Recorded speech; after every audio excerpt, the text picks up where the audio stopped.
Hermanos y hermanas, muy buenos días. Hoy lunes 26 de julio.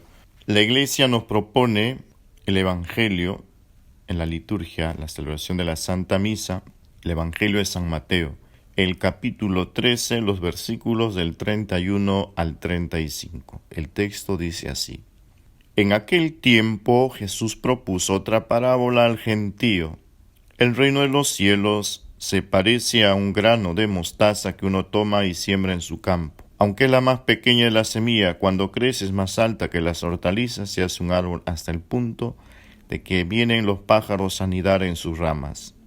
Les dijo otra parábola. El reino de los cielos se parece a la levadura. Una mujer la amasa con 3 medidas de harina hasta basta para que todo fermente. Jesús todo esto a la gente lo dijo en parábolas, y sin parábolas no les hablaba nada, para que se cumpliera lo dicho por medio del profeta. Abriré mi boca diciendo parábolas, anunciaré los secretos desde la fundación del mundo. Palabra del Señor, gloria a ti, Señor Jesús. El Evangelio nos presenta a Jesús enseñando, por medio de parábolas, sobre un tema muy importante, el reino. El reino de Dios no se manifiesta en las cosas grandes, en lo extraordinario, en lo grandioso, sino en la pequeñez. Y si vemos la vida de los santos, aquellos hermanos, y no hicieron cosas grandes, pequeñas, servicio, de humildad, de entrega, ¿no? Pero la lectura de hoy, el Evangelio, pertenece todo el capítulo 3 de Mateo a la sección del reino de Dios, el reino de los cielos.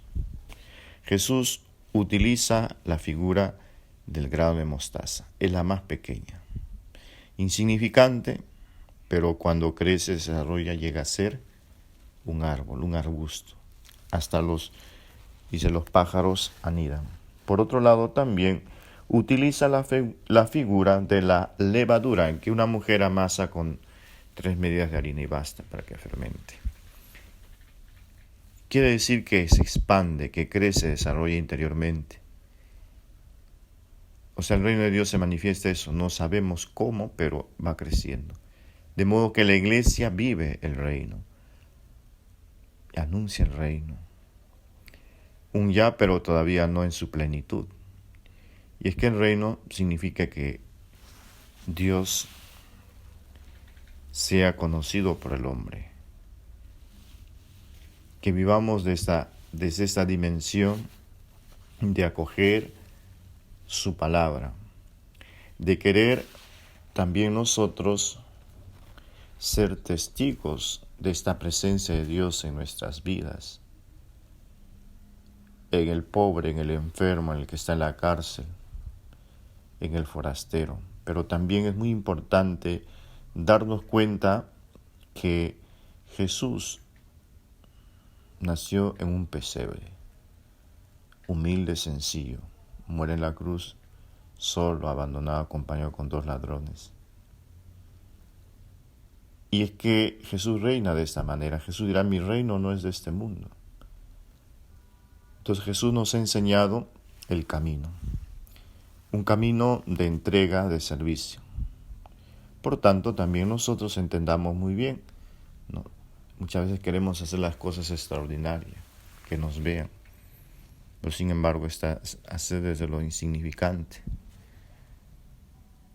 Como también Jesús dirá, pasar en el anonimato desapercibido. Y es que el reino de Dios no se manifiesta en las cosas grandes, sino en lo pequeño, en lo que hay en el corazón, desde lo más sencillo, y eso es lo que tenemos que entender. El reino de Dios es ese movimiento que va extendiéndose poco a poco. No lo vemos. Igual, la levadura es la que fermenta la masa y expande y crece más. Igual la semilla del grano de mostaza, significante, que tiene su proceso de morir y germinar, crecer poco a poco, hasta llegar a ser un arbusto grande. Así también nosotros seamos esa semilla, seamos esa levadura para dar sentido a nuestra vida, para dar también sentido a la vida de los demás, para que al vernos a nosotros también los demás digan, pues el Señor existe. El Señor nos ama. Que así sea. La bendición de Dios Todopoderoso, Padre, Hijo y Espíritu Santo, descienda sobre ustedes y permanezca para siempre. Amén. Bendigamos al Señor, demos gracias a Dios. Paz y bien.